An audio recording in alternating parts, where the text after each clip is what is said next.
Hi, I'm Andy Graham, aka Sei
Live setup is a kind of preview of all the album tracks I'm doing for Turbo, for Tiga's label, and it's quite full on actually. I think right from the start. Equipment wise, is I've got two Apples, two Macs. One's processing the vocals, one's processing Ableton, and I've got a controller for Ableton. And yep, I'm just going to do it. I'm not going to do as much vocals as I usually do, but it's just to kind of make it a little bit more different. I was actually playing just before Tiga at Matter, and I kind of did the same setup, and it went down really, really well. And it kind of progressed. I built it quite nicely, but this time I'm just kind of go, the pressure tonight, it's Glasgow and people are up for it, so I want to kind of try and kind of just kind of keep it steady and keep it rocking, hopefully.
Done the vocals actually, and the tracks that I produce they are quite melodic and they're song based, and that's the kind of, I like to keep it song based just to keep it different to a lot of other things. But when I'm playing live, I like to kind of just do a little bit of vocals and delay it out and kind of phase it out. And you can go over the top with vocals definitely, and people don't like vocals at all, and I can understand that. But I like to just kind of put a tiny wee bit just to kind of give it your sound and to give it a kind of different essence of some sort. But when I start producing a track, I never think about what I'm doing.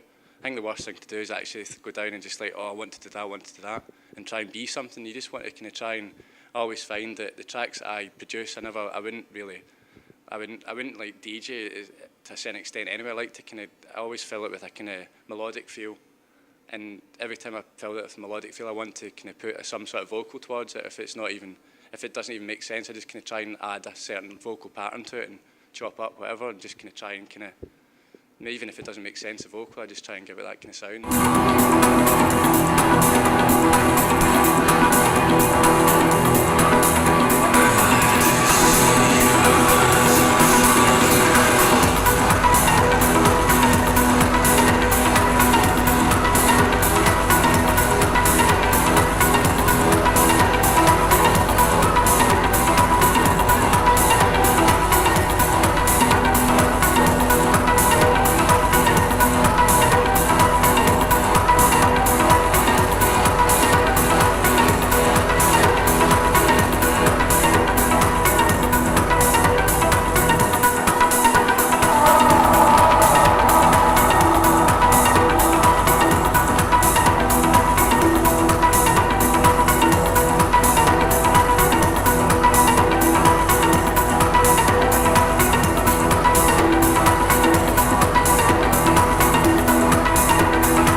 2 tracks, and then there's going to be remixes, and then the album for Turbo is going to come out maybe October time.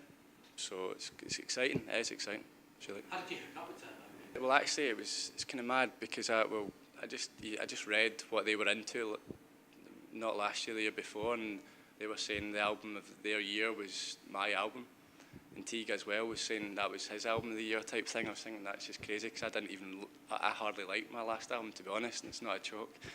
And I sent him. I just thought I'll send Turbo stuff. As soon as I sent him, I got a phone call from Thomas at Turbo and Tiga's brother, and he said, "Can you do an album?" So I said, "Definitely, let's try it."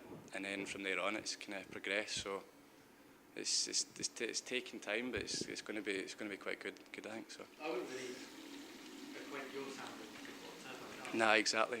That's the weird thing because it's deep, and I'm sticking to it. And well, I want to kind of push it further. I want to kind of build it for a more dance floor thing as well. But it's still got the vocals. It's still got a deep vibe to it, and plus it has got a bit of a Turbo edge to it. But I'm still wanting to kind of keep to the territory where I suppose I'm okay at it. So I think I've got such a different sound. I mean, I'm not Proxy and Hey Today and all those guys and Budinsky. I'm not that at all. Just they know what I do, and I'm just sticking to what I do. So, and I think it's working at the moment. What I've been sending, they're liking. So it should be good. Actually, it's different for them anyway.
I'm supposed to be a fucking producer as well.